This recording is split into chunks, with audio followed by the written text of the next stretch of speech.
let me ease your mind about what is actually going into your arm whenever we do an IV on you. So you can think of these as small, medium, and large. So this is a 24 gauge, this yellow one. So I would call this the small.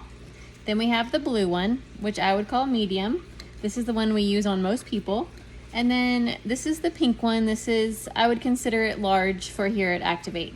There are definitely much larger sizes that we would use like in an emergency setting, but for Activate, this is pretty much what we stick with. So first I'm just gonna show you what happens when we put this in your arm. So I'm gonna take the cover off. This is how big the needle is. So it is pretty small. This whole needle part does not go into your arm. I'm gonna show you, see if I can get this to pick it up. I had to move my camera a little bit to show this to you a little better. But you see, this is the length of the needle. And then what goes into your arm is just this teeny tiny little slanted part, the bevel, this little teeny part up here at the top. So that goes into your vein, and it really just is, its job is to puncture through the skin. And then we get a blood return. It's called a flash. We get a little bit of flash of blood right here. That's when we know, yes, we are in the vein. And then we don't have to poke anymore. We just slide this up, and then you see the needle is retracting. This plastic bendy part is going forward into the vein, and then you will hear a click. That's how we know the needle is now in here, and there's no more needle in your arm.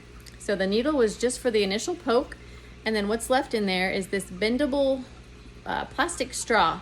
It bends with your arm. It doesn't poke through at all. So this is the baby, the small one, the 24 gauge.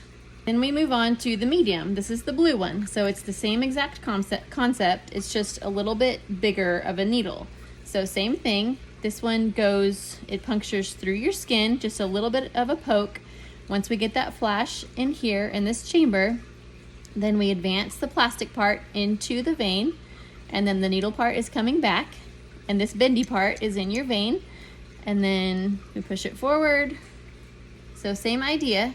This little part up here of the needle is going into your vein, and then we get our blood return in this little chamber down here. Then we push it forward. You see the plastic part? That's what goes in your vein. The needle comes backwards, and this is what's left in your vein, and no needle at all. When you hear that click, you know the needle is done. We unhook it, and then this is all that's left. And then we hook up our tubing to this part right here, and then the fluids go in. Same thing with the 20 gauge, same exact concept. As you can see, longer needle part, and then we, same thing, put the bevel into the vein, get our positive blood return in this little flash chamber right here. We push the plastic part into the vein, pull back the needle, click, needle comes out. All that's left is this plastic guy in your vein. I hope that eases your mind a little bit about the process of picking an IV catheter.